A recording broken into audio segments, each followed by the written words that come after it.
não gostaria de hoje estar aqui para ter que falar para você, mas é extremamente necessário. Estamos passando em um momento muito especial da história humana.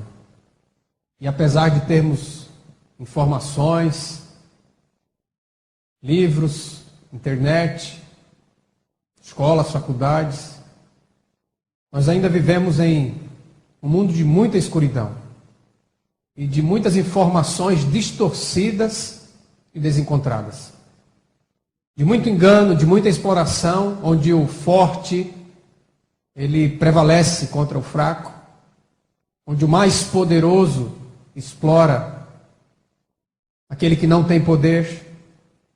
Enfim, nós vivemos em um mundo de homens que se comportam e vivem como animais. E a lei da selva prevalece o mais forte.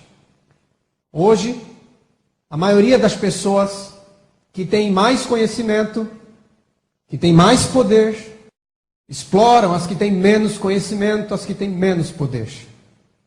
Mas não foi para isso que Deus nos deu capacidades extraordinárias. Não foi para isso que Deus nos dotou com dons extraordinários. Não foi para isso que Deus nos capacitou com poder, com conhecimento, com riquezas. Deus dá bênçãos a pessoas para que elas estejam em posição privilegiada, a fim de descerem as pessoas que estão em posição deprimente, para que possa erguê-las. Jesus, quando esteve na terra, nos ensinou a nos dirigir a Deus como nosso Pai. Ora, se Ele é nosso Pai, e Ele é justo, e Ele é amor, como está escrito, então, meus amigos, significa dizer que, como um Pai justo, Ele dá aos seus filhos em igualdade, como filhos de Deus, como seguidores de Jesus Cristo, como irmãos que somos, em nome de Jesus, temos os mesmos privilégios, temos a mesma posição, temos o mesmo conforto e as mesmas facilidades. Se somos fortes, é para fortalecer os fracos. Se somos mais capacitados, é para ajudarmos os menos capacitados, para que eles, como nós, tenham acesso aos mesmos privilégios. Bem, de todas as injustiças, distorções deste mundo, não há como negar que a mais aberrante de todas é a distorção religiosa dos ensinamentos da Bíblia e através da iluminação do Espírito Santo, dos estudos da Palavra de Deus. Nós necessitamos continuar descobrindo, estudando e aprendendo as coisas de Deus. E hoje, quero convidar você para estudar o tema sobre os dízimos praticados nas religiões. Possivelmente você devolve fielmente 10% de tudo aquilo que você ganha para a sua igreja, para a sua religião. A questão é, esse dízimo de 10% daquilo que você ganha do seu salário, ele é bíblico? Ele foi praticado pela igreja de Jesus Cristo? Ele foi praticado pelos apóstolos? Os missionários da Bíblia, do Novo Testamento, eles viveram de um dízimo? A questão é, meus amigos, até que ponto aquilo que nós estamos acreditando, vivendo e ensinando é realmente o ensinamento da Escritura Sagrada? Eu quero convidar você hoje a descobrir comigo que o dízimo praticado pelas religiões, ele não tem fundamento, ele não está fundamentado em Cristo. Ele em nenhum momento foi ensinado por Jesus ou por seus apóstolos, ou praticado pela igreja cristã. A pergunta é, quem inventou esse dízimo de dinheiro praticado nas religiões de hoje, chamadas igrejas? Porque se você fizer esse curso inteiro e acompanhar os demais vídeos, nós vamos explicar o que é religião, o que é igreja, vamos explicar sobre o dízimo, sobre pastores, e você vai entender esses assuntos à luz do ensinamento de Jesus Cristo e da Bíblia Sagrada, de maneira que você será beneficiado com a luz do Evangelho de Jesus Cristo. Por isso, eu quero convidar você neste momento a dirigir o seu pensamento a Deus, a voltar o seu coração para Deus e abrir a Escritura para descobrir este assunto. Você hoje vai descobrir que o dízimo praticado pelas religiões é uma invenção da Idade Medieval. Foi inventado por um governo religioso no século VI, no século VII, no século VIII da nossa era. 500, 600, 700 anos depois de Jesus Cristo. E ele não é de nenhuma forma, absolutamente, o dízimo da Bíblia. O dízimo da Bíblia, em primeiro lugar, queremos esclarecer, é um dízimo de 10% daquilo que a terra produzia e daquilo que os fazendeiros dos seus gados produziam. Era uma lei cerimonial, provisória, transitória, que servia para sustentar uma família sacerdotal humilde, pobre e que não detinha poder de governo sobre as pessoas. Aquele dízimo, juntamente com os sacrifícios praticados pelos levitas, juntamente com o templo, juntamente com aquela casa de adoração, enfim, todo o contexto daquela lei cerimonial, inclusive a circuncisão, todos aqueles ensinamentos escritos e dados por Moisés, como parte da velha aliança, eram provisórios. E todos eles, quando Cristo morreu, perderam a validade. Até Cristo morrer, a lei de Moisés ainda estava em vigor. E ainda era correto seguir aquela lei, como uma luz menor que guiava para a luz maior, verdadeira, definitiva, que é Jesus Cristo. Mas até então, aquela luz, ela era uma luz provisória, que deveria então finalmente ser abolida por Cristo na cruz do Calvário.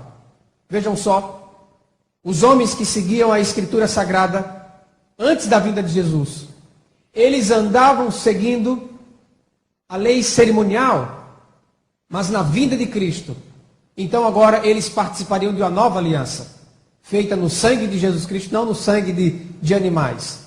Portanto, eu quero convidar você a abrir a Bíblia no livro de Levítico, no livro escrito por Moisés, o terceiro livro da Bíblia.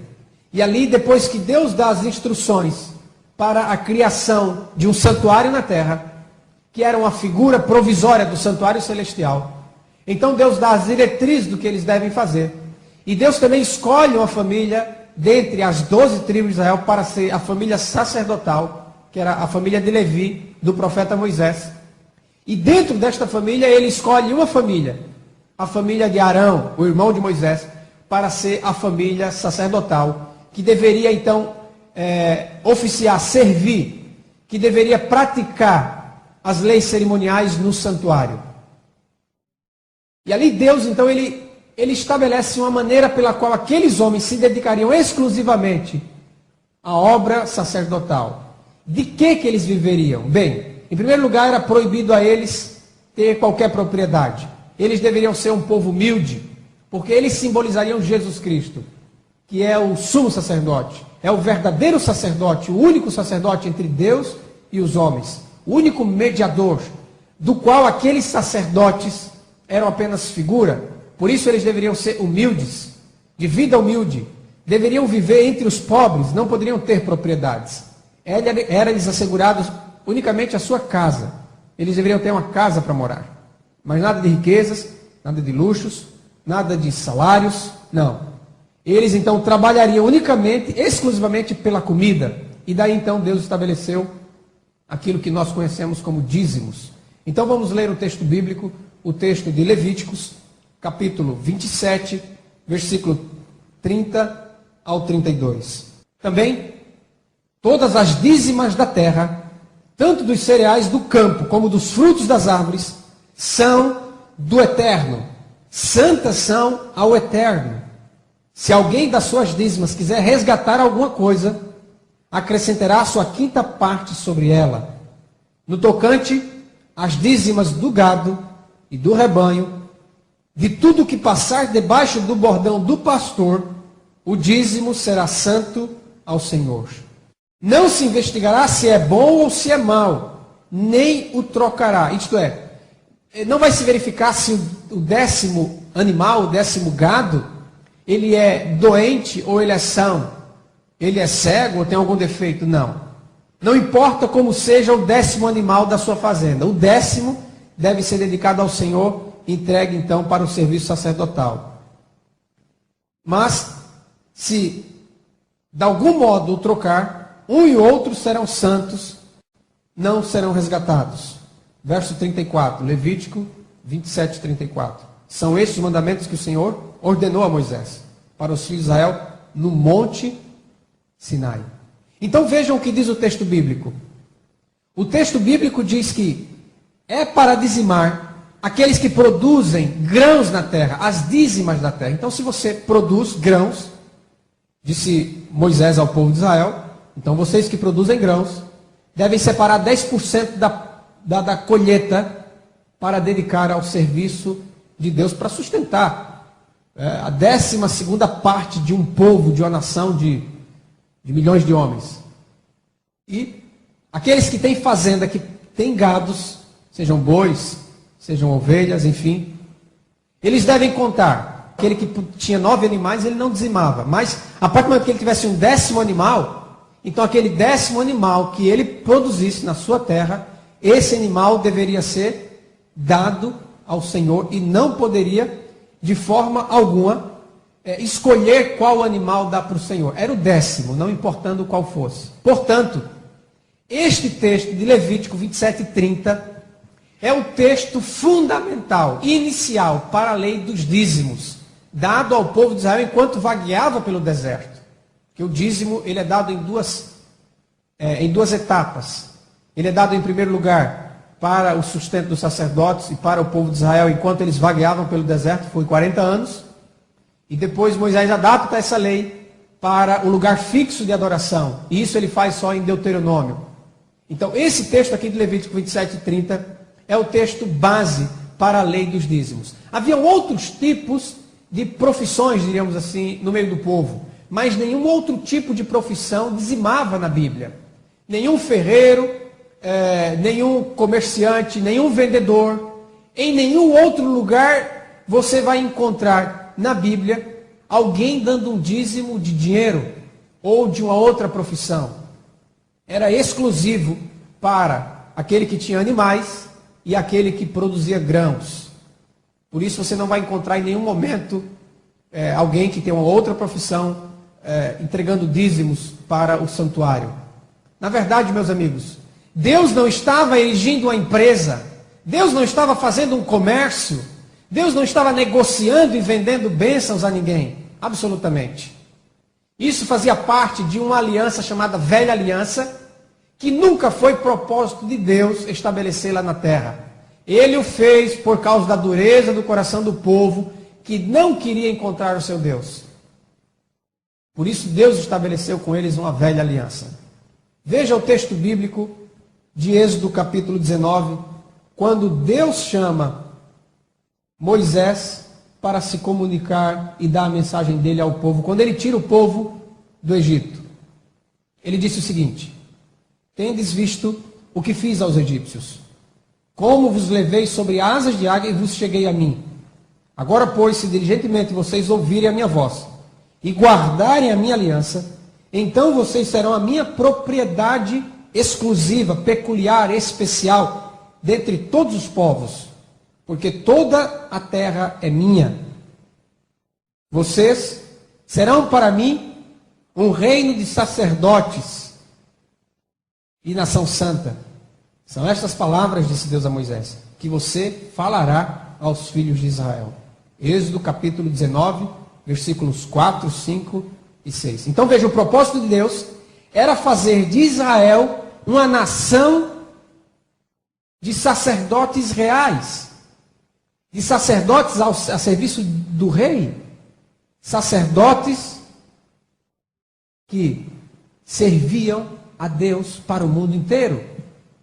Mas estes homens, eles não estavam de forma alguma preparados e não aceitaram aquilo que Deus queria. Então Deus teve que fazer com eles uma velha aliança. Eu quero que vocês vejam qual foi a resposta do povo, a rejeição, o momento da rejeição.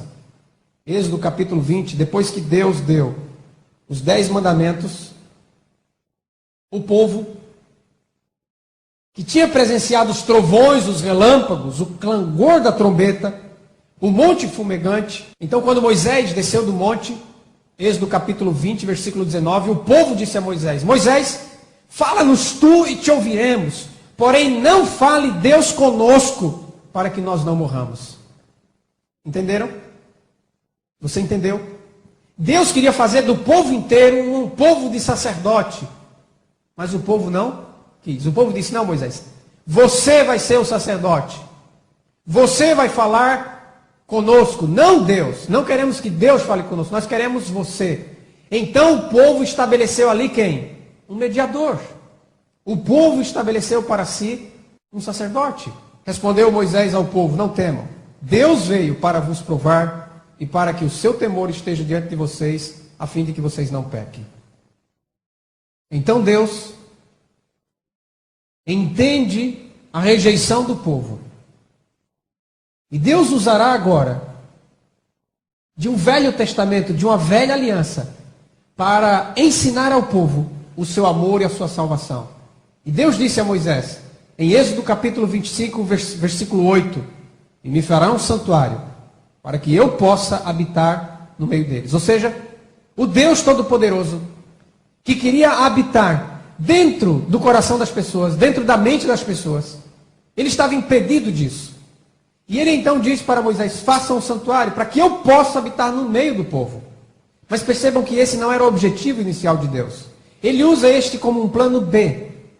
E através da velha aliança que ele estabelece com o seu povo, ele prepara o povo para aceitar Jesus Cristo, para então crer no Cordeiro de Deus que tira o pecado do mundo.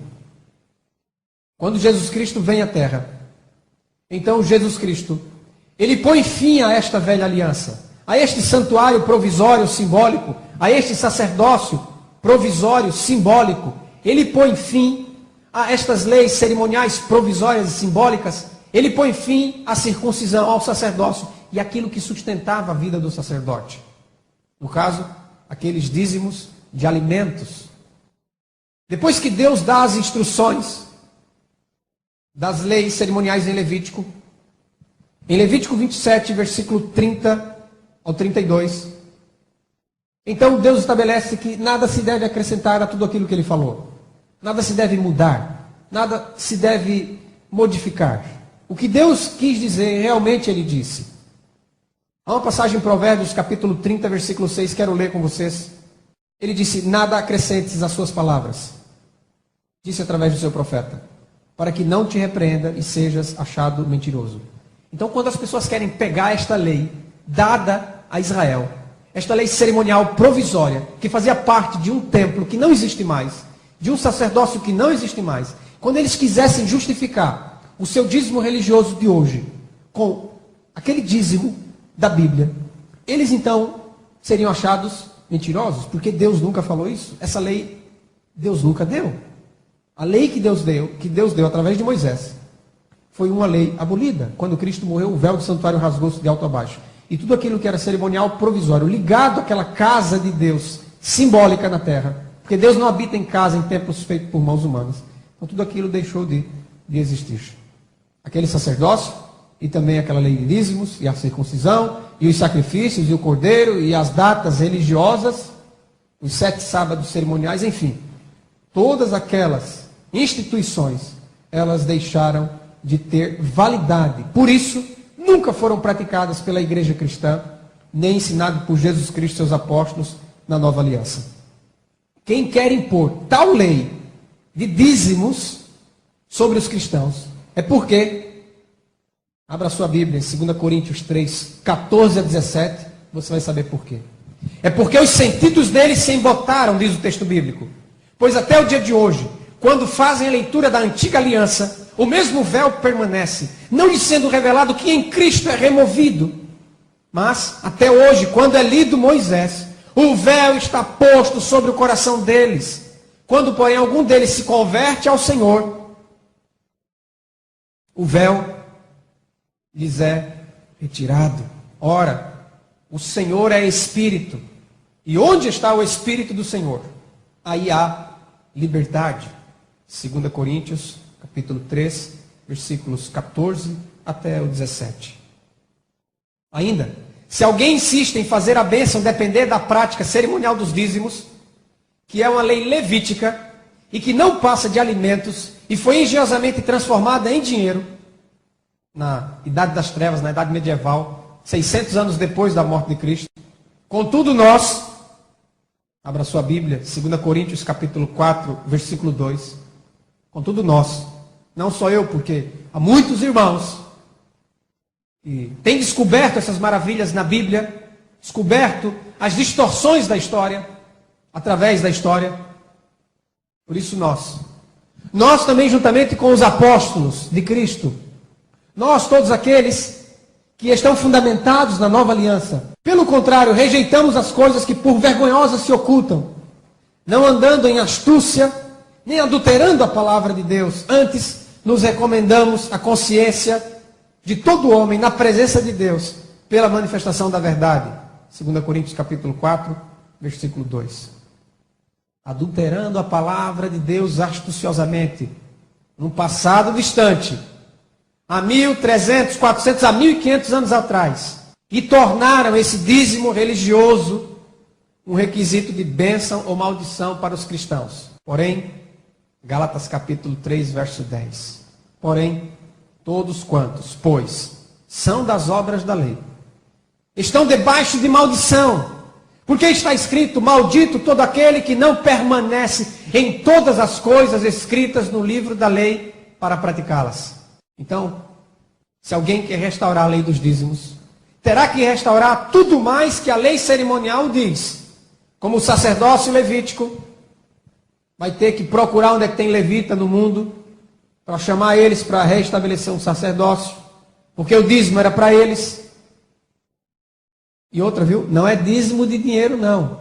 Aí tem gente que diz assim: não, mas naquele tempo na Bíblia não tinha dinheiro. Quem ensinou isso a você? Está completamente alheio à história da Bíblia ou à história comum. Dinheiro existe desde que existe civilização. Abraão comprou a sepultura da sua esposa com o que, diz a Bíblia? Com dinheiro. José, quando seus irmãos foram comprar trigo no Egito, foram comprar trigo com o quê? Com dinheiro. E tudo isso é anterior a Moisés. O que mais que era feito com dinheiro? Segundo a história bíblica ou a história comum? Escravos eram comprados com o quê? Com dinheiro. O próprio José foi vendido por dinheiro pelos seus irmãos. Examine a Bíblia e você vai ver que Abraão tinha muito dinheiro, diz a Bíblia. Tinha prata, Abraão. Tinha ouro, Abraão. Tinha muito dinheiro. Escravos comprados e escravos nascidos em sua casa. É lógico, porque Deus não estabeleceu um sacerdócio para viver de dinheiro do povo. Aquele sacerdócio deveria simbolizar Jesus Cristo. Deveria ser humilde. Deveria ter uma vida completamente desobstruída dos bens materiais. Deveria ser um povo dedicado exclusivamente à obra da caridade e da misericórdia. Nós vamos ver ainda neste vídeo como nós podemos dar dinheiro para Deus, e vamos descobrir que não tem nada a ver em dar dinheiro para fortalecer um governo religioso. O governo religioso foi inventado primeiro e depois como sustentar esse governo religioso. Então eles inventaram a lei falsa, que eles chamaram de dízimo, para poder dar suporte financeiro para o governo deles. Que nada mais é do que a criação de um domínio falso.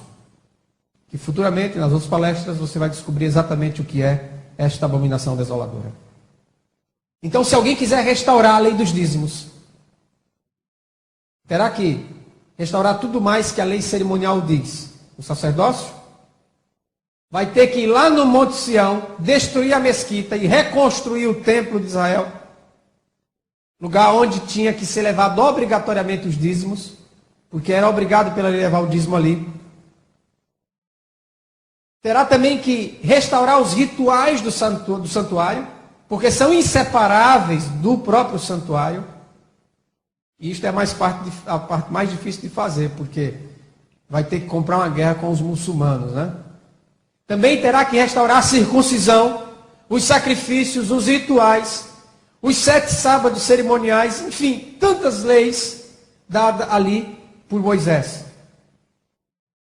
Agora, se para sermos salvos, temos que dizimar, pegar 10% do que a gente ganha e dar para um governo religioso, e se a bênção e a maldição depende desta lei, Gálatas capítulo 2, 21, segue-se que Cristo morreu em vão.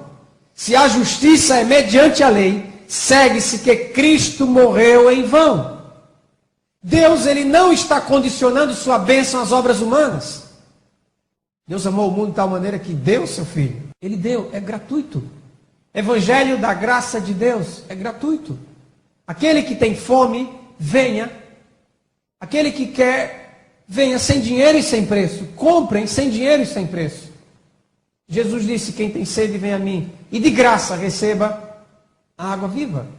Se Deus deu seu Filho, porventura cobraria agora as demais bênçãos? Acontece, meus amigos, que aquela voz satânica que ecoou pelo espaço, quando Jesus morria na cruz, dizendo, ele disse que era Filho de Deus, agora por que Deus não vem tirá-lo da cruz? Você disse que você era Filho de Deus, mas Deus não ama você porque você está aí sofrendo, porque você está aí morrendo nessa cruz. Esta pregação satânica foi copiada pelos seguidores de Satanás, pela deturpação das religiões, ensinando que Deus só está com aqueles que têm prosperidade financeira. Jesus Cristo estava morrendo na cruz. E, ao morrer na cruz, segundo a ótica humana do mundo e de Satanás, ele estava sendo completamente derrotado? Deus não estava com ele? Acontece, meus amigos, que nós não podemos medir se Deus está conosco ou não, pelos bens materiais. Todos os apóstolos foram pobres e morreram pobres. E a maioria esmagadora de todos os cristãos que hoje existem no mundo são pobres. Muitos deles não têm o que comer. Mas não significa que eles não são abençoados por Deus. Porque Deus tem um reino, mas é o reino dos céus, não é da terra. Nós aqui somos peregrinos e estrangeiros, não temos aqui morada certa. Nada do que há aqui neste mundo, e inclusive está escrito, não amem o mundo nem as coisas que há no mundo.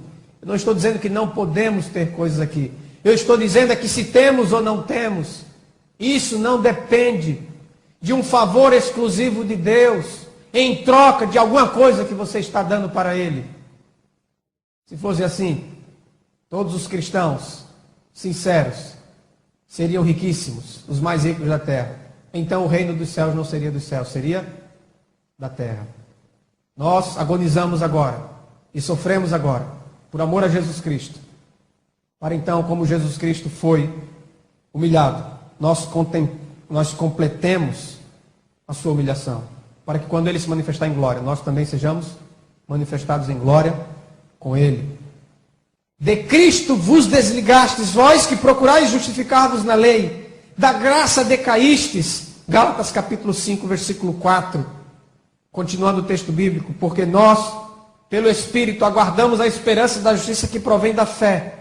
Porque em Cristo Jesus, nem a circuncisão, nem a incircuncisão tem valor algum, mas a fé que atua pelo amor. Vocês corriam bem.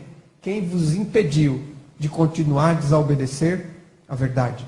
Paulo dirigiu estas palavras aos cristãos da Galácia, porque eles, enganados por falsos cristãos, que ainda insistiam com a lei de Moisés, diziam que eles não seriam salvos se eles não circuncidassem. Meus amigos, o que a circuncisão era para os judeus, é a lei falsa dos dízimos para os cristãos hoje. Eles impõem a mesma coisa, e da mesma forma decorrem na mesma condenação. O dinheiro se tornou hoje, para as ordens religiosas e para os cristãos, que eles conseguem dominar um fator de bênção ou de maldição. Deveriam, contudo, modificar o nome de dízimo, porque o dízimo bíblico não tem nada a ver com o dízimo religioso praticado hoje. Deveriam mudar o nome para imposto religioso, mensalão religioso, tributo religioso, qualquer outro nome. Mas não pode usar o nome dízimo bíblico, porque isto é corromper, modificar, adulterar a palavra de Deus. O dízimo é uma lei cerimonial de alimentos para um sacerdócio levítico da lei de Moisés, pertencente a um sacerdócio imperfeito, provisório, de um templo feito por mãos humanas, cujos serviços foram completamente abolidos. O dízimo de hoje praticado pelas igrejas não é o dízimo bíblico. E também não pode ser assim chamado. É como o batismo praticado com um pouco de água na cabeça. É chamado como batismo, mas na verdade,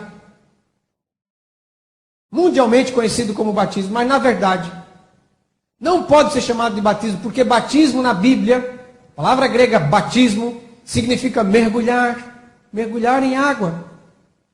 Então, tanto a palavra batismo, como a palavra dízimo, está com um sentido completamente adulterado, corrompido, fazendo a Bíblia dizer o que ela nunca disse.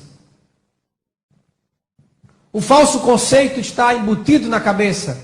E aí quando você olha, você vê esse falso conceito como se fosse verdade. Mas é uma adulteração, uma modificação. É uma transformação ilegal daquilo que está escrito. Eu não entrego um dízimo dos meus rendimentos para uma organização religiosa, porque eu sou seguidor de Jesus Cristo e não dos homens. Jesus, ele nunca pagou ou entregou um dízimo para uma organização religiosa. Você pode dar vários motivos para isso, mas o primeiro deles não é porque ele não era fiel à lei de Moisés, porque Jesus cumpriu a lei de Moisés à risca. O motivo real é porque Jesus era carpinteiro. Carpinteiro não dizimava. Era produtor de grãos que dizimava. Era produtor de gado que dizimava. Jesus não tinha fazenda. Jesus não era agricultor. Jesus era carpinteiro. Por isso Jesus nunca dizimou. Mas ele foi fiel à lei de Moisés. Em todo o tempo ele cumpriu a lei de Moisés. Mas não com respeito aos dízimos, porque ele era carpinteiro. A promessa da salvação, segundo está escrito em Apocalipse 2:26, Jesus disse, é para o vencedor, aquele que guardar até o fim as minhas obras. Jesus Cristo, ele não estabeleceu o dizimar como uma obra sua que deveria ser imitada, nem tampouco dos apóstolos, nem de qualquer cristão. Não há um verso na Bíblia em que a igreja de Cristo praticava a lei dos dízimos. Nem Paulo, nem Pedro, nem João, nem Tiago, nem Barnabé, nem nenhum dos cristãos do Novo Testamento, na igreja de Cristo, nenhum deles, em nenhum momento, em nenhum lugar da Escritura, é dito que eles praticavam essa lei de dízimos. A lei levítica com o sacerdote, os dízimos que o sustentavam, a circuncisão, sinal desta velha aliança, o templo, que era chamada casa de oração, casa de Deus, um lugar físico, um lugar fixo para adorar a Deus, os rituais e os sacrifícios, tudo isso era um ensino provisório, Gálatas 3:24, e serviu de aio para nos conduzir a Cristo, a fim de que fôssemos justificados por fé. E tendo vindo a fé, já não estamos subordinados ao aio. O aio é uma expressão jurídica para significar que quando você é um menor e os seus pais, eles estão ausentes, eles faleceram, algum motivo assim, a palavra é usada curador. Então você, segundo a justiça, é colocado na tutela de um curador, até que você complete a maioridade. Você é dito como sendo colocado em escravidão. Uma criança, um escravo. Mesma coisa no contexto do que Paulo está ensinando. Quando chega o momento da maioridade, então você assume plenamente propriedade daquilo que é seu, mas que ainda não estava em seu poder. Jesus Cristo, ele veio, e ao morrer na cruz do Calvário, e ao pregar a verdade, ele nos tirou da escravidão do aio, de tudo aquilo que era provisório, de tudo aquilo que era uma luz menor, porque ele é a luz maior, verdadeira, total, definitiva. Assim, o templo construído por mãos humanas, o sacerdócio carnal, imperfeito e mortal, os dízimos que o sustentava com comidas, pois jamais foram dinheiro, as bebidas, as abluções e toda sorte de rituais, constituíam a lei cerimonial que foi dada por Moisés 430 anos depois de Abraão, Gálatas 3:24. E era sombra, Hebreus capítulo 9, versículo 10. Era sombra dos bens vindouros, os quais não passam de ordenanças da carne, baseadas somente em comidas, bebidas e diversas abluções, impostas até o tempo oportuno da reforma. É nesse momento agora que muitos vão pegar o profeta Malaquias. Vão abrir lá em Malaquias capítulo 3:10 e dizer que quem não dá o dízimo para a igreja está roubando Deus. Meus amigos, eu já vi texto bíblico ser distorcido, mas esse é o pior de todos. Em primeiro lugar, temos que lembrar que Malaquias defendeu a lei dos dízimos de alimento de que falou o profeta Moisés, para que houvesse comida no templo e jamais dízimo de dinheiro. Isso ele falou porque viveu no regime da lei de Moisés 400 anos antes da vinda de Jesus Cristo. Malaquias mesmo foi claro em seu discurso, baseado no que ele mesmo disse, a aliança de Levi. Malaquias capítulo 2, verso 8. Malaquias escreveu para defender a lei de Moisés. Malaquias capítulo 4, versículo 4. Malaquias é um profeta da velha aliança e não da nova aliança. Se você for seguir o que Malaquias disse, você terá que pegar 10% do que o seu gado tem, 10% do que o seu grão produz, e levar lá para Jerusalém e entregar. Não é para a tribo de Judá, não é para qualquer israelita, é para a tribo de Levi. Malaquias foi um profeta da velha aliança e não da nova aliança. Depois que Jesus Cristo veio, 400 anos depois de Malaquias, e ele morreu na cruz do Calvário, Efésios capítulo 2, verso 15, diz que ele aboliu na sua carne, porque ele é o Cordeiro de Deus que tira o pecado do mundo. Ele aboliu na sua carne, ele destruiu completamente com aquilo que era provisório.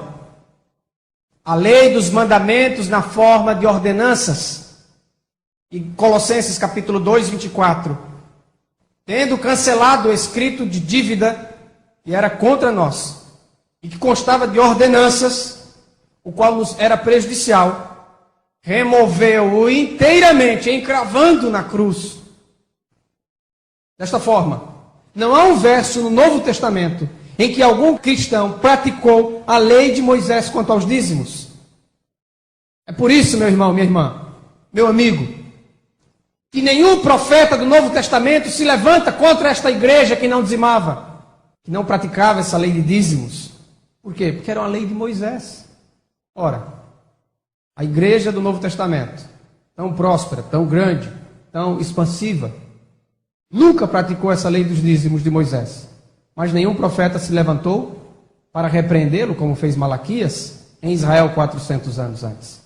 Mas quando algum cristão quis obedecer à lei cerimonial, circuncidando-se, então se levantaram profetas do Novo Testamento para dizer que não estavam obrigados a restaurar a lei de Moisés, que Jesus Cristo, ao morrer, aboliu esta lei provisória. Se alguém está pensando que tem que pegar 10% do que ganha para sustentar um pastor, o dízimo do seu salário, a pergunta é, onde está no Novo Testamento este verso? Amigo, em lugar nenhum. Nunca a igreja de Cristo, ou qualquer cristão, recebeu dízimo no Novo Testamento. Esse mandamento foi promulgado pelo homem, e não por Jesus Cristo, nosso pastor, único pastor verdadeiro, a quem devemos seguir. Afinal de contas, temos que responder à pergunta, então, quem inventou esse dízimo de dinheiro? Quando inventou esse dízimo de dinheiro? Por que inventou esse dízimo de dinheiro? Para que inventaram esse dízimo? No 6º século, depois da morte de Jesus, quando a igreja de Cristo não era como nos dias apostólicos, então já nem podemos dizer que era a igreja de Cristo.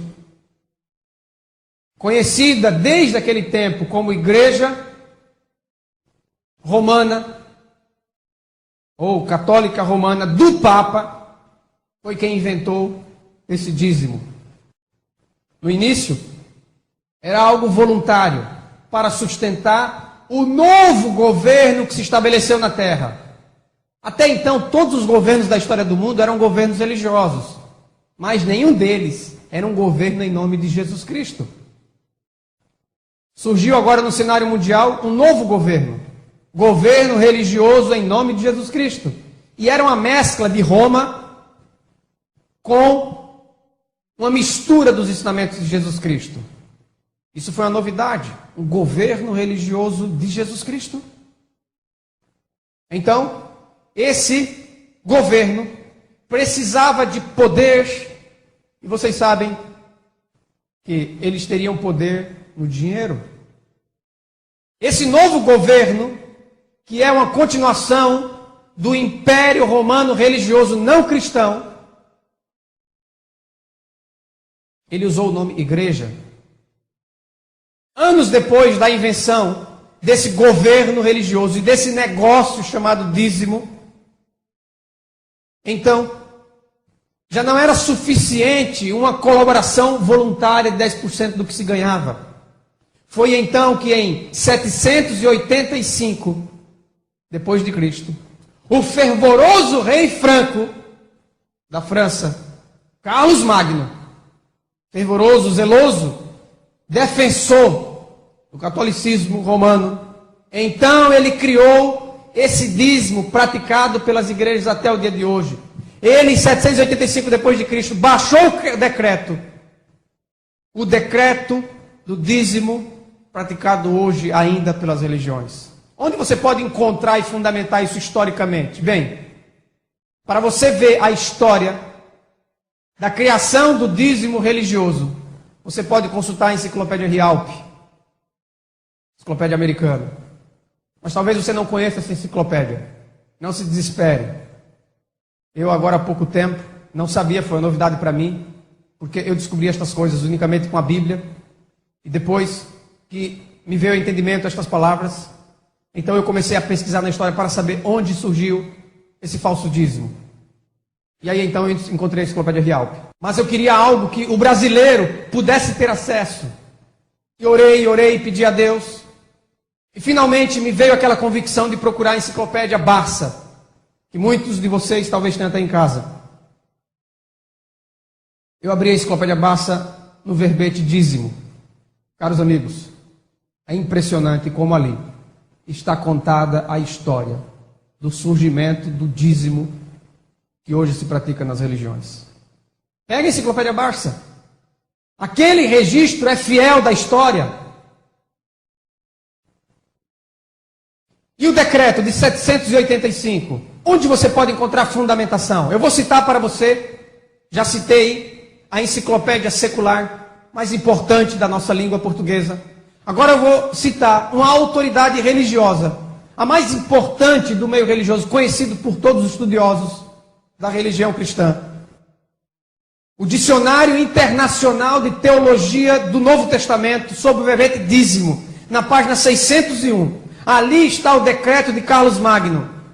Você pode ler o artigo completo, da página 595 à página 601. Ali está declarando o surgimento do dízimo praticado pelas religiões. Esse Dicionário Internacional de Teologia do Novo Testamento, primeiro foi publicado na Alemanha, muitas décadas atrás. Pelo sucesso da obra publicada por grandes estudiosos, ela foi reproduzida nos Estados Unidos algumas vezes e editada. Finalmente ela foi trazida para o português aqui no Brasil. E hoje ela é uma edição única na sua mais nova publicação. Você pode encontrar com facilidade. Ali no verbete dízimo tem a explicação deste decreto de Carlos Magno que fundamenta este falso dízimo. Então, pervertendo as escrituras, os líderes religiosos da Idade das Trevas, Idade Medieval, que foi o período governado pela religião católica romana, foi o Império Romano religioso cristão, que por 1000 anos dominou o mundo. Por este período, a prosperidade, a riqueza, a ganância, o luxo e tudo mais que possa existir foi dado ao governo religioso, através de um falso governo religioso, através de um falso dízimo bíblico. Perverteram as escrituras, esses líderes, nesse período que foi conhecido como Idade das Trevas, a noite escura da terra, enfim, esses 1000 anos, auxiliados pelos reis, porque era junto a religião e o poder político, criaram então um sistema financeiro inteligentíssimo, deturpando o que Deus havia dado para o povo de Israel, e deram a ele o nome de dízimo. Falsificaram a religião de Jesus Cristo. E a Idade das Trevas ainda não acabou para a maioria dos cristãos. Ainda estamos saindo da caverna, ainda estamos saindo da Idade das Trevas. Que não haja orgulho nesta questão, que sejamos humildes e reconheçamos que nós erramos, acreditamos errado, para que nós possamos mudar. A Igreja Católica inventou o dízimo de dinheiro e também inventou o governo religioso. E ela é considerada pelos evangélicos, pelos protestantes, como sendo a besta do Apocalipse, como sendo o Papa, o representante de Satanás. Reconheceram a falácia da criação de um governo religioso no nome de Jesus. Reconheceram tantas instituições da Idade Média como sendo falsas e não bíblicas. E daí surgem muitos movimentos cristãos. Mas essa Igreja Católica Romana, do Papa, que eles consideram a besta, o representante de Satanás, que criou esse falso dízimo, reconheceu a falácia do dízimo religioso. E o Papa Bento XVI extinguiu o termo dízimo do 5º mandamento da Igreja, promulgado em 28 de junho de 2005 e republicada pela Conferência Nacional dos Bispos do Brasil. E eles entendem que com o tempo as pessoas vão mudar as suas palavras, se adaptar a essa mudança feita pelo Papa Bento XVI, que reconheceu a falácia da invenção dos dízimos. Roma criou e Roma matou. Mas os cristãos ainda estão copiando Roma. Não só o governo de Roma, como copiando a maneira que este governo tem poder. Eu gostaria de ter todo o meu dinheiro de volta. Por 15 anos que eu fui enganado. Achei que estava dando dinheiro para Deus. Mas na verdade, eu estava sustentando uma empresa religiosa. Um governo de homens. A pergunta é, será que vão devolver o meu dinheiro para que eu possa de fato entregá-lo para Deus? Se eu quiser depositar um dinheiro na conta de Jesus Cristo, alguém aí sabe o número desta conta? Daqui a pouco eu vou dizer para você qual o número da conta de Jesus. Se você quiser dar dinheiro para Deus, eu vou ensinar como. Não que eu de mim mesmo saiba alguma coisa, mas simplesmente eu vou mostrar para você na Bíblia o que a Bíblia diz sobre este assunto. E você vai entender. Jesus disse, as minhas ovelhas ouvem a minha voz e elas me seguem. Elas não seguirão a outro, mas elas seguirão a mim. Eu vou guiá-las. Sem falar em todas as injúrias, em todos os falatórios indevidos, sem falar em todas as perseguições que temos que sofrer por acreditar diferente. Não em uma nova verdade, senão na verdade antiga, ensinada e praticada por Jesus Cristo. Meus amigos, hoje, acreditar no certo é entendido como errado. Acreditar na verdade é entendido como acreditar na mentira. E para muitos, acreditar na mentira é verdade. Para muitos, aquilo que não é verdadeiro é verdade. Estão com mensagens dentro de sua memória e por isso não conseguem compreender aquilo que está sendo anunciado. Graças a Deus, que apesar de toda injustiça praticada pelos governos religiosos em nome dele, ele foi maior na minha vida. E hoje, olhando para ele sem os óculos do engano, sem os óculos da falsa religião criada pelos homens, eu posso afirmar que Ele é justo. Justo com seus filhos. E que no reino dele não há exploração nem desigualdade. Eu amo mais Jesus. Eu te amo mais, Jesus. Mais do que nunca. Eu celebro a tua bondade, a tua justiça. Porque tu és o rei eterno. Somente tu és o Senhor. Somente tu és o meu pastor. E posso dizer, nada me falta. Louvado seja o eterno. Porque agora o eterno passou a reinar. Passou a governar. Na minha vida, eu deixei com César o que é de César, entendi. E deixei com Deus o que é de Deus. Aconteceu a separação dos poderes. Aos homens o governo do mundo. A Deus, em Jesus Cristo, o governo da fé, do reino de Deus. Jesus virá buscar o seu rebanho, e não o rebanho do pastor fulano, do pastor cicrano, do pastor A, do pastor B. Pois os que se apropriam de ovelhas alheias são ladrões e salteadores. Quem dera entendessem o que significa a resposta de Jesus Cristo ao desafio dos líderes religiosos. Mateus 22, 21. Dai a César o que é de César, e a Deus o que é de Deus. A cara de César ainda está no dinheiro brasileiro, e o rosto de Deus está no rosto de todos os homens. O teu rosto, Jesus, está no rosto dos homens, dos fiéis, dos pequeninos, dos esquecidos, dos explorados, dos fracos, dos pobres. Que os líderes religiosos entendam esta mensagem e deixem o governo deste mundo com os mundanos. E deixem o governo religioso com Jesus Cristo. Agora é o momento de aproveitar a democracia. Se candidatem a líderes legítimos no mundo do povo e possam, em nome do povo, pelo povo e para o povo, governar. Mas não fazer isso em nome de Deus. Quando os apóstolos pensaram em um governo religioso liderado por Cristo e partilhado com eles, Jesus lhes disse, Marcos capítulo 10, verso 42 a 45. Primeiro Jesus chamou eles assim.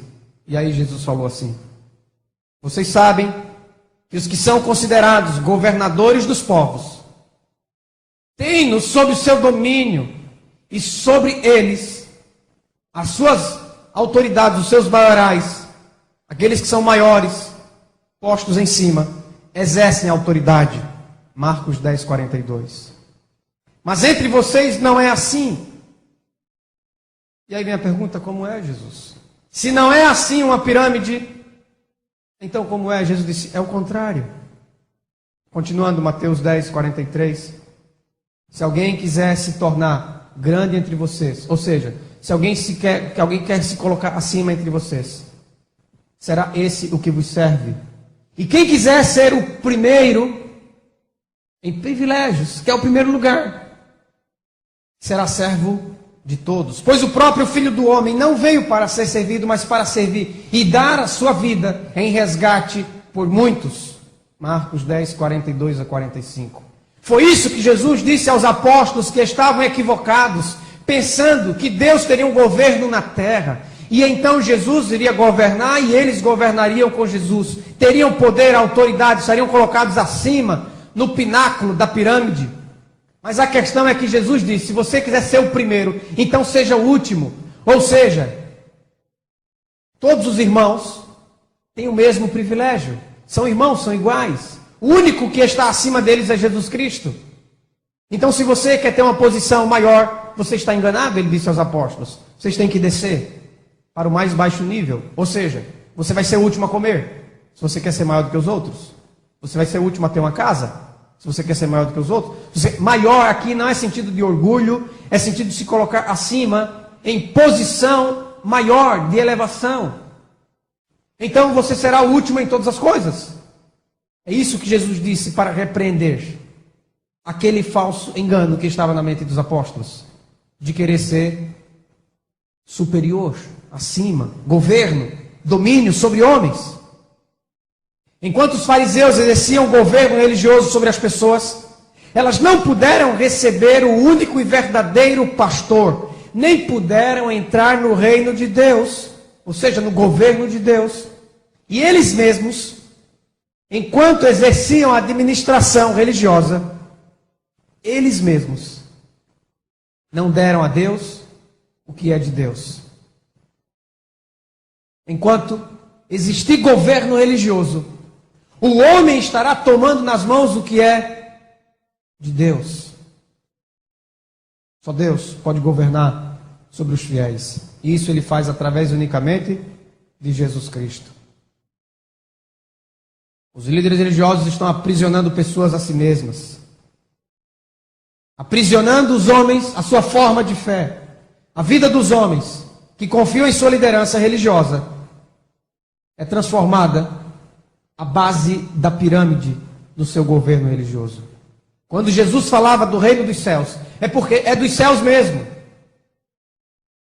e não da terra. Eu continuo orando, agora mais do que nunca, com uma clareza maior.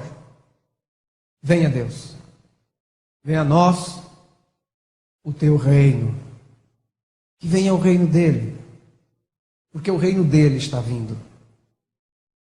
Mas, enquanto este reino não vem, ele é um reino espiritual, que está no meio dos homens, e que está dentro dos filhos de Deus. São Lucas 17, 20 e 21. Jesus foi interrogado pelos fariseus sobre quando viria o reino de Deus. E Jesus respondeu para eles. Sabe por que eles fizeram essa pergunta para Jesus? Porque muitas pessoas estavam sendo expulsas da religião, do templo, da igreja. E elas estavam agora sem um lugar fixo para adorar a Deus. Elas estavam agora sem um governo religioso para dedicarem a sua devoção. Mas elas estavam agora entendendo a verdade. Por isso eles perguntaram, quando vai vir esse reino? Nós queremos ver para onde que as pessoas vão, a quem que elas vão estar submissas. E aí então Jesus responde. Ele disse, não vem o reino de Deus com visível aparência. Nem vão dizer, ele está aqui ou lá ele está, porque o reino de Deus está no meio de vocês. Jesus responde assim aos fariseus, o reino de Deus está no meio de vocês, o governo de Deus, o domínio de Deus está no meio de vocês. E vocês não estão percebendo, porque o reino de Deus é espiritual. Ele acontece agora espiritualmente, falando no coração daqueles que se tornam filhos de Deus através de Jesus Cristo pela fé. Você pode entrar agora no reino de Deus, ao sair do reino, do governo, do domínio dos homens. E livre se tornar súdito do reino de Deus. E Deus adota você, muito mais do que um súdito, um escravo. Ele faz de você filho, e você se torna filho do rei. E então você participa do reino de Deus, como filho. Quem rejeita qualquer governo religioso e faz de Jesus o seu único pastor, vivendo as práticas e os ensinamentos de Jesus Cristo, ensinamentos estes de caridade, então ele está vivendo a religião de Deus. O que passa disso é a religião dos homens. Através do governo religioso, então os mercadores da fé, como empresários que são, praticam o mercado ilegal e clandestino, o comércio das almas, de pessoas. O nome do negócio, igreja.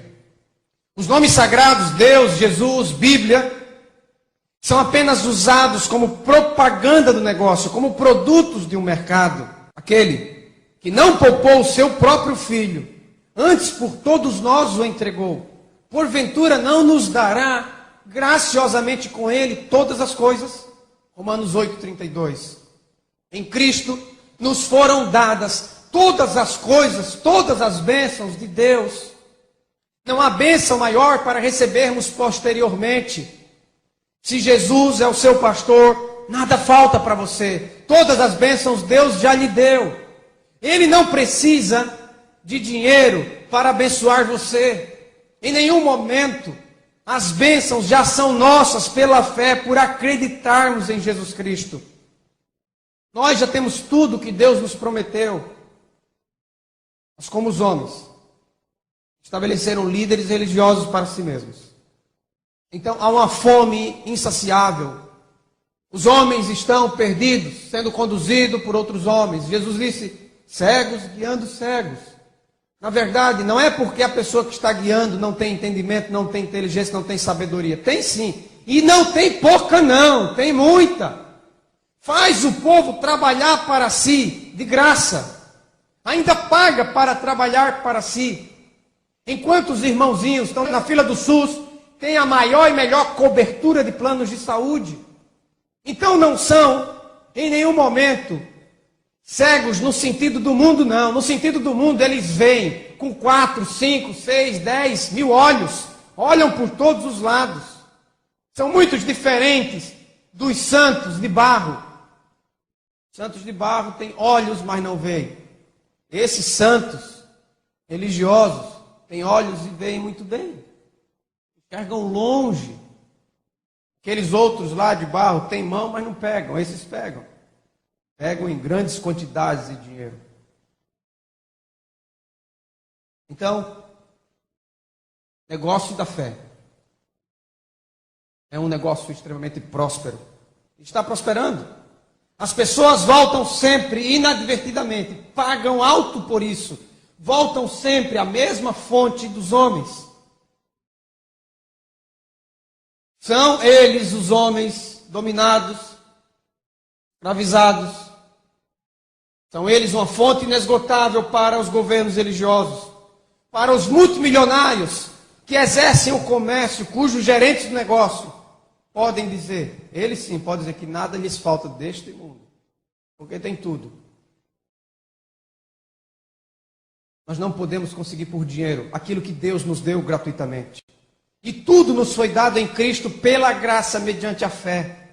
Se Deus entregou o seu Filho gratuitamente para conceder vida eterna ao que crê, porventura Ele estaria agora cobrando dinheiro dos fiéis para poder dar outras bênçãos? Estaria Deus cobrando de você dinheiro para poder te abençoar? Os homens pintaram Deus como um mercador, um empresário. Eu te abençoo, mas você me dá dinheiro. Na verdade, meus amigos, o Evangelho de Deus faz bem pobres, mas o Evangelho dos homens faz bem a eles mesmos que pregam este Evangelho. Deus é representado como sendo mesquinho pelos pregadores que estão refletindo o seu próprio caráter interior, pois são mesquinhos na compreensão espiritual e estão, por assim dizer, profanando o sangue da nova aliança, insultando o Espírito da graça. Cumpre-se a palavra que diz, conforme está escrito em 2 Pedro, pode ler na sua Bíblia, capítulo 1 até o versículo 3. Atente bem para esta leitura. Assim como no meio do povo surgiram falsos profetas, e aí Pedro falando, se referindo ao passado, no meio do povo surgiram falsos profetas, assim também haverá entre vocês falsos mestres, os quais introduzirão dissimuladamente heresias destruidoras, até o ponto de renegarem o soberano Senhor que os resgatou, trazendo sobre si mesmos repentina destruição, quer dizer, uma destruição surpresa. E muitos seguirão as suas práticas imorais. Agora eu vou abrir um parênteses aqui para a descrição de Pedro. Práticas imorais. Eu pergunto, será que há algo mais imoral que aconteça na religião do que a exploração financeira praticada em nome de Deus? Será que há algo mais imoral que possa existir do que pastor fazendo campanha de cura na sua igreja e dizendo que a pessoa faça um sacrifício, que venda o seu apartamento ou que pegue 10% do que ele ganha e dê para a igreja? E daí, se a pessoa vai e bate o carro, ou se a pessoa vai e está passando por um problema na sua família, um problema financeiro, ou se ela perdeu o emprego, daí o pastor vai na sua casa e diz, irmão, você está sendo fiel nos dízimos, irmão. Isso é porque você falhou. No entanto, meus amigos, enquanto os irmãos têm que depender da fé para viver neste mundo, os líderes religiosos dependem disso aqui. O irmãozinho, para ter saúde, tem que depender da cura. O líder religioso tem plano de saúde. O irmãozinho tem que crer na fé que o carro dele vai ser guardado. Mas o líder religioso tem plano, tem seguro do seu carro, tem seguro de vida, tem a melhor escola para os seus filhos, tem a melhor casa da cidade, do bairro. E o irmãozinho, não é pecado ter casa, ter piscina, ter carro, viajar o mundo inteiro, se hospedar no hotel de 5 estrelas. Pecado é fazer isso em nome da religião, em nome de Deus. Isso é um pecado grave. Há muitos homens de Deus fazendo isso. Há muitos homens de Deus colocados no lugar errado. Mas, eles são homens de Deus, mas não o suficiente para perceber que almoçar na churrascaria de R$50, enquanto tem muitos irmãos que não têm o que comer. Eles são homens de Deus, mas não que enxerguem suficiente para perceber que isso é pecado. Quero chamar a sua atenção agora para você depositar dinheiro na conta de Jesus Cristo. Eu descobri, eu não sabia, mas eu descobri que Jesus Cristo tem uma conta corrente, você pode depositar o dinheiro diretamente para Ele. E faça isso, e você será realmente recompensado. E você vai ver que aqui não tem um jogo de interesses, nem Deus está comprando você, nem a sua fé. Continuando ainda Pedro, 2 Pedro, capítulo 2, versículo 1 a 3. E muitos seguirão as suas práticas imorais, e por causa deles será difamado o caminho da verdade. Meus irmãos, existe maior difamação do caminho da verdade que possa o governo religioso estar dando com as suas práticas imorais de toda espécie? Por que que isto acontece? Por que que o líder religioso estuprou a criança? Estuprou a mulher? Por que que o líder religioso saiu com a mulher do irmão? Por que que há casos de pedofilia? Aí dizem, não, isso acontece em todos os lugares. Meu irmão, isso acontece em todos os lugares, sim, meu amigo. Mas isso não acontece onde Deus governa. Isso acontece onde o homem governa.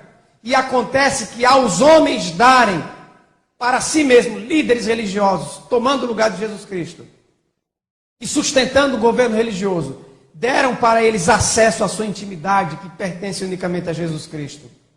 O problema não é que padres não casam, porque tem pastores casados praticando as mesmas barbaridades. O problema é que estes homens são ovelhas e devem viver como ovelhas e deixar o lugar de líder religioso para Jesus Cristo. Aí vai acabar todo esse problema.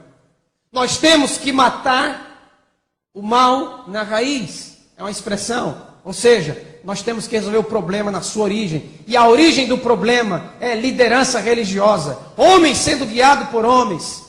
Quando Jesus disse, são cegos guiando os cegos, não é porque aquele que guia não tem inteligência e não tem visão. É que aquele que guia tem uma visão mundana. Porque aquele que tem a visão espiritual, ele não guia ninguém. Jesus é o guia, Jesus é o pastor, Jesus vai à frente e todos nós somos irmãos iguais. E olhamos uns para os outros no mesmo nível e não um acima do outro. Continuando. Também, movidos de ambição por dinheiro, disse Pedro, profetizando, farão comércio de vós.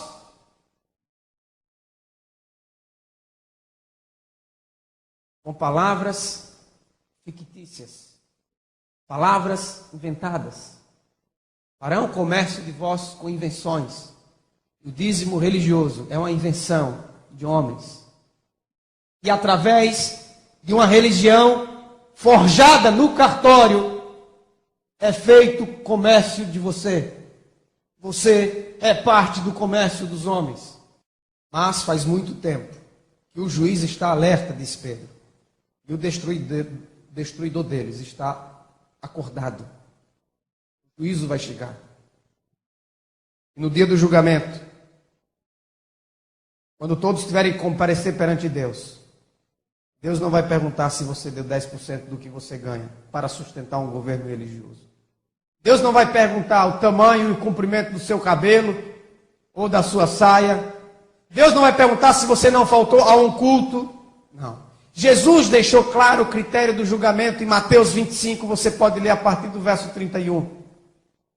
E o critério do julgamento é aquilo que você fez em relação às palavras de Jesus Cristo. Deus, Ele não está vendendo as suas bênçãos. Deus não é um negociador, um empresário. Se algum dia você se sentir constrangido quando entrar dentro de um lugar que você chama de igreja, e ali você ouvir um discurso religioso, acusando você, te repreendendo, insistindo, quem sabe até agressivamente envergonhando você, chamando você de ladrão por não entregar 10% que você ganha para o sustento do governo religioso, para a pregação do evangelho, isto é, para os cofres da organização religiosa, ou por qualquer outra exigência que aquele lugar chamado igreja fizer para com você. Então você pode processar a referida empresa religiosa por praticar tal infame e vergonha, por danos morais, enfim. A mais distorcida parte da Escritura que pode existir no mundo, até onde eu consegui compreender, é aquela que fala Malaquias capítulo 3, versículo 10. Eu quero citar só como exemplo o voto escrito, publicado, não de forma ampla, por isso para muitos vai ser uma surpresa, mas de forma restrita para os administradores que governam a fé e a religião dos homens. Quero citar como exemplo o voto desta organização religiosa. Olha o que ela disse. O dízimo é do Senhor e deve ser devolvido à casa do tesouro, à tesouraria da associação. Você está me perguntando aí, de que organização religiosa é? Bem, você pode encontrar essa citação no livro Regulamentos Eclesiásticos Administrativos, da Divisão Sul-Americana da Igreja Adventista do Sétimo Dia, 1998. Você vai encontrar isso na referência V12.5. Ali você vai encontrar isto que eu estou dizendo. É o chamado livro de praxes, conhecido. Estou só dando um exemplo, mas isso é a compreensão de toda a organização religiosa, todo governo religioso. Vou ler outra vez a citação do que está escrito. O dízimo é do Senhor e deve ser devolvido à casa do tesouro, à tesouraria da associação. Ou seja, será que a escritura de Malaquias 3:10, aquele profeta de Deus, mas um profeta da velha aliança, será que ele concorda em sua verdadeira interpretação que as contas bancárias da associação das religiões é a casa do tesouro de Deus? Ainda que nenhum cristão, em sã discernimento, acredite nisso, na verdade, os homens estão sendo cúmplices dessa interpretação. No ano 2008, a referida empresa religiosa, somente no seu escritório maior, porque é uma estrutura, assim como um governo qualquer, o governo brasileiro, o governo americano, uma estrutura piramidal. Então, o escritório maior, sediado nos Estados Unidos, no ano de 2008, agora recentemente, só este escritório depositou, como faz todos os anos, com variações de dinheiro, depositou 212 milhões de dólares na Bolsa de Valores de Nova York. 212 milhões de dólares em 2008. Eu não sei quanto foi em 2009, nem sei quanto foi em 2007, não estou acompanhando. Na Bolsa de Valores de Nova York. A questão é que isso é só sombra, isso é só a ponta do iceberg, isso é o dinheiro que sobrou depois de tudo que foi gasto em um ano. Sabe qual é a principal fonte de renda dos governos religiosos, da grande maioria? É o chamado dízimo. Então, do que sobrou dos dízimos de um escritório, São Geral, da chamada Igreja do Sétimo Dia, uma poderosa empresa religiosa, o que sobrou, em 2008, foi para a Bolsa de Valores de Nova York. E foi 212 milhões de dólares. São coisas. E os fiéis não têm a mínima consciência do que acontece. Nem como o dinheiro é gasto. Nem sabe quantos bilhões de reais se arrecadam a cada ano pelos cofres da organização religiosa. E nem sabe como é gasto. Enfim, nem sabe o tamanho da concentração de poder que tem os administradores que governam as organizações. As organizações religiosas rejeitaram o governo espiritual de Deus e seguem o seu próprio estatuto e o seu próprio governo. E como resultado da exploração dos fiéis enganados, enriquecem mais e mais.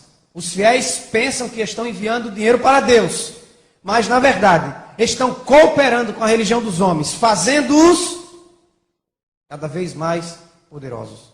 Estas ordens religiosas nomeiam homens e exaltam homens.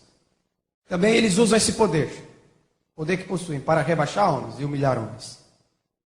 É bom aqueles que eles dizem que é bom, é ruim aqueles que eles dizem que é ruim. E quando chegam ao máximo da sua tolerância, eles simplesmente eliminam. Mas quando eles chegarem ao máximo da tolerância de Deus, cairão todos em um só dia. Todos eles. Exatamente como foi com Jerusalém. E antes tinha sido a menina dos olhos de Deus, como disse Zacarias capítulo 2, versículo 8. Mas a menina dos olhos de Deus cresceu, virou uma mulher, se prostituiu, adulterou, e está em adultério, é uma prostituta, e ainda não estão vendo. Assim foi com Israel, assim foi com Roma, assim foi com as demais organizações religiosas, os demais segmentos religiosos. Todos copiaram o governo da terra, oposição ao governo de Deus.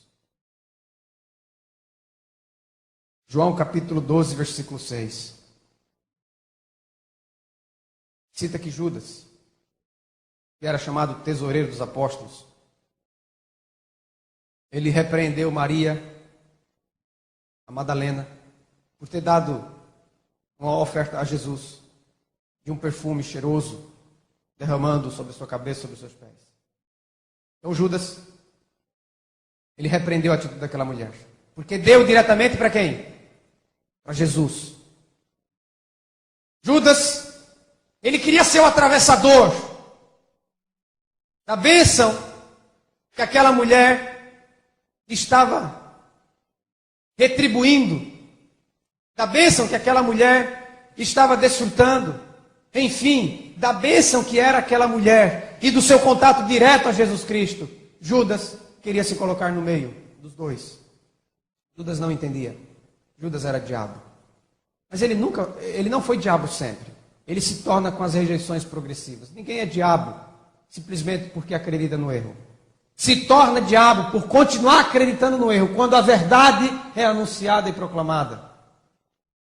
João 12,6 diz que Judas disse isso, não porque tivesse cuidado dos pobres, mas porque era ladrão, e tendo a bolsa tirava o que nela se lançava. Quando Paulo foi pregar e teve um encontro com os apóstolos que foram chamados antes dele, Gálatas 2,10, Paulo disse que a única coisa que eles recomendaram a Paulo foi que se lembrasse dos pobres, o que também ele disse, me esforcei por fazer, Gálatas 2,10. E depois, quando Paulo prega a igreja de Coríntios, 2 Coríntios 9,9, ele diz, como está escrito, distribuiu, deu aos pobres, e a sua justiça permanece para sempre. Hoje, a palavra de Deus vai ensinar você como ajudar financeiramente a obra de Deus. Como depositar dinheiro diretamente na conta de Jesus Cristo. Mateus 25, 31 a 46, vou ler de uma forma resumida.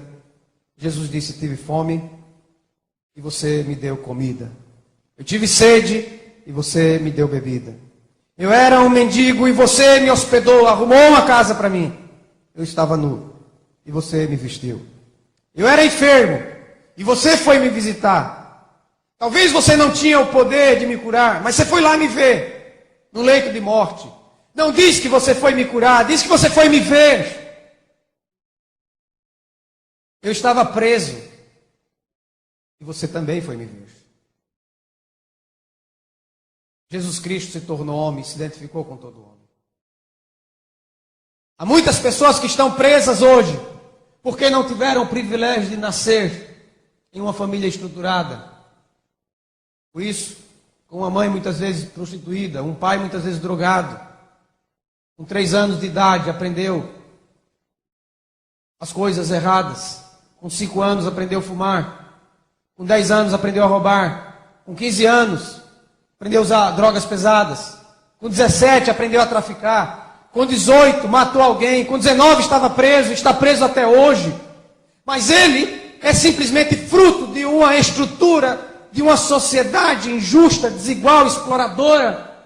Para existir um poderoso tem que haver muitos fracos, um sábio tem que haver muitos ignorantes. A questão é, meu amigo, se ele tivesse nascido talvez no seu lar, ele não seria um preso. Jesus disse, vá ver o preso. Sempre que o fizestes a um destes meus pequeninos irmãos, a mim o fizeste, disse Jesus. A melhor tradução para o texto grego, pequeninos, seria esquecidos. Então vamos reler o texto. Sempre que o fizestes a um destes meus esquecidos irmãos, a mim o fizeste. Então hoje, eu digo para você, onde está a conta corrente de Jesus Cristo? É a conta do pobre. Provérbios capítulo 19, versículo 17. Quem se compadece do pobre, a Deus empresta, e Ele lhe paga o seu benefício. O pobre é aquele que está em posição de inferioridade, é aquele que está abaixo de você e não acima de você. Você tem que mandar força, não para cima, força para baixo, para levantar quem está no chão. Você tem que mandar dinheiro não para cima, é para baixo, para tornar o desigual igual a você. Ele tem que dormir no seu colchão. Ele tem que morar na sua casa. São forças de expressão de linguagem, o que eu estou querendo dizer. Em nome da religião, nós não podemos ter mais do que os outros.